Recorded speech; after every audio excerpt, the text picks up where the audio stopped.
याला शिक्कामोर्तब करतील। बाकी सर्वच चर्चा महायुतीच्या जवळपास झालेल्या आहे। एक दोन विषय राहिलेले आहेत ते माननीय मुख्यमंत्री अंतिम निर्णय करतील। साहेब, काही जागांच्या अदलाबदल होईल का? कारण की अनेक ठिकाणी यापूर्वी रायगडमध्ये जर उदाहरण घेतलं तर अनिकेत तटकरे राष्ट्रवादीचे होते, पण आता संख्याबळ पाहिलं तर शिवसेना आणि भाजपची संख्याबळ जास्त। साधारण महायुतीमध्ये अशी चर्चा असते की चर्चा होताना किंवा फॉर्म्युला ठरताना सीटिंगवर आपण जास्त विचार करतो की ज्याची सीटिंग आहे त्याला द्यावी, आणि मग ज्या ठिकाणी बाकी सीट्स आहे त्या ठिकाणी हा विचार करतो की संख्याबळ कुणात जास्त आहे त्याचा विचार आपण करतो।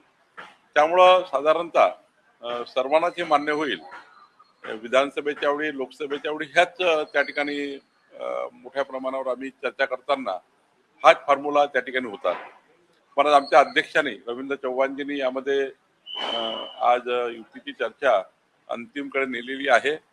मला वाटतं की आता शेवटचा टप्पा फक्त आता मुख्यमंत्री देवेंद्र फडणवीसजीकडे बैठकीत पूर्ण होईल।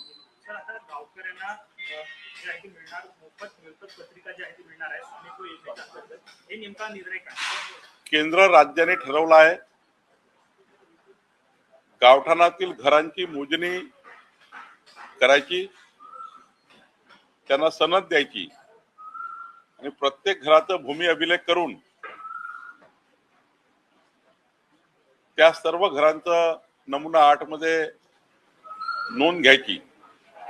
गावठाणा बाहेर जे रहिवासी क्षेत्र आहे त्या भागातल्या सुद्धा घरांना त्यांची मोजणी करायची आणि मोजणी करून त्यांनाही नमुना 8 मध्ये समाविष्ट करायचं, असा निर्णय मी आणि जयकुमार गोरेजी ग्रामविकास मंत्र्यांनी केला आहे। एक महत्वाचा निर्णय जो अनेक वर्ष या निर्णयाची ग्रामीण भागातले लोक वाट बघायचे की आम्हाला नमुना 8 किंवा नमुना 8 म्हणजे स्वामित्व, त्यामुळं लवकरच आम्ही ह्या ठिकाणी पुढे जातो आहे। या राज्याला जे आम्ही महायुती म्हणून वचन दिलं होतं, जो संकल्प दिला होता, संकल्पनामा दिला होता की राज्यातल्या सर्व घरांचं स्वामित्व प्रॉपर्टी कार्ड त्यांना देऊ, त्या दृष्टीने हे पाऊल आहे। तसंच महानगरपालिकेमध्ये जी गावे समाविष्ट झाली आहे त्यांना सुद्धा आता त्यांची जमाबंदी आयुक्त मोजणी करणार आहे। त्यांची मोजणी करून त्यांनाही प्रॉपर्टी कार्ड देण्याचा विचार महाराष्ट्र सरकार करत आहे। खरं तर एक मोठा निर्णय आहे, पण निर्णयाचा आता अंतिम झाला आहे, लवकरच त्याची सुरुवात होईल। सर, पेट्रोल आणि डिझेलच्या बाबतीत सगळीकडे शॉर्टेज अनेक ठिकाणी मुद्दामून साठा केला जातोय, तिथे कारवाईचे आदेश कलेक्टरांना दिलेत का? आणि दुसरं की इंधन कर हा जास्त आहे असं विरोधकांचा एक आरोप आहे या सरकारवर। विरोधक तर आरोप लावणारच आहे, कारण थोडा रेट वाढला की विरोधक आरोप लावतात, पण त्यांनाही माहिती आहे वस्तुस्थिती काय आहे। खाजगीमध्ये ते मान्य करतात की या परिस्थितीमध्ये आपण सर्वांनीच एकमत केलं पाहिजे, सर्वांनीच या अशा परिस्थितीमध्ये भांडू नये, पण आता पार्टी म्हणून त्यांना भूमिका घ्यावी लागते। पण ही गोष्ट खरी आहे की काही साठेबाजी करणारे लोक आहेत, त्यांच्यावर कडक कारवाई करण्याचे आदेश मुख्यमंत्र्यांनी दिले आहे। या ठिकाणी काही ठिकाणी शेतकऱ्यांना त्यांना जे शेतामध्ये डिझेल लागतं तोही थोडा अनेक जिल्ह्यामध्ये प्रश्न निर्माण झाला आहे, त्यातही आम्ही मार्ग काढण्याचा प्रयत्न करतो आहे। एकंदरीत परिस्थिती बघता सर्वांनाच थोड्या या ठिकाणी आता काटकसर घ्यावी लागणार आहे। मला असं वाटतं की मोदींच्या आव्हानाला जर देशातल्या सर्व नागरिकांनी सहकार्य केलं तर बऱ्यापैकी ही स्थिती कंट्रोलमध्ये राहील आणि सर्वांनाच आपलं जीवन व्यवस्थित पद्धतीने जगता येईल।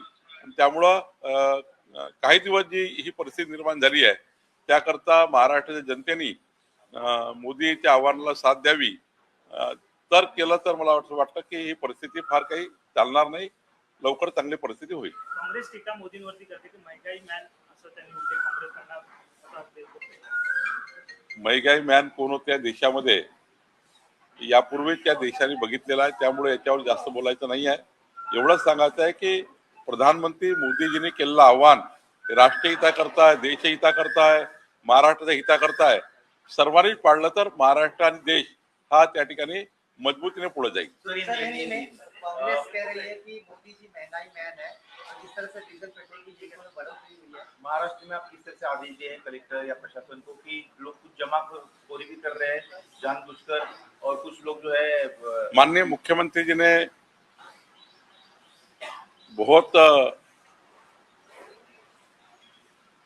सतर्क आदेश दिए और बहुत सबको इंटीमेशन भी दी है। कोई भी स्टॉक नहीं रखेगा। स्टॉक के चक्कर में हम सारा डीजल पेट्रोल हमने घर में नहीं रखेंगे। कोई भी इंडस्ट्री वाले, कॉमर्शियल वाले जो लोग हैं वो भी ज्यादा का स्टॉक नहीं रखेंगे।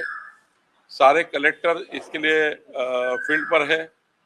सारे कलेक्टर को बताया गया है कि कोई भी अनवांटेड ये स्केयरसिटी पैदा करता है तो उसके ऊपर कड़ी कार्रवाई होनी चाहिए। और मुझे लगता है कि महाराष्ट्र में मजबूती से लोग साथ दे रहे हैं।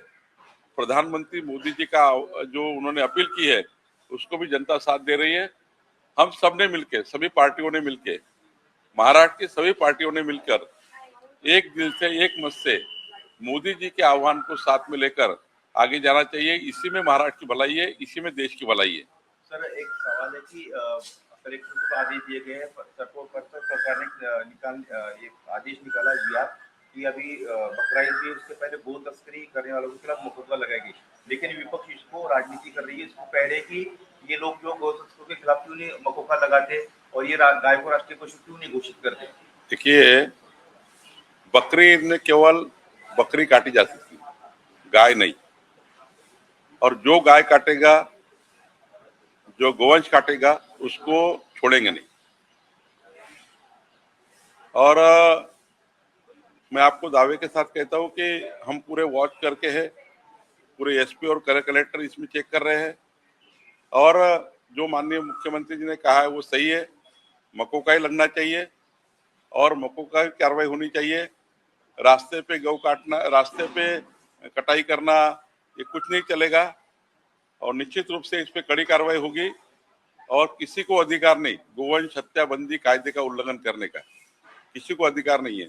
किसी ने काटा तो उसको नहीं छोड़ेंगे। एक आखिरी सवाल, एक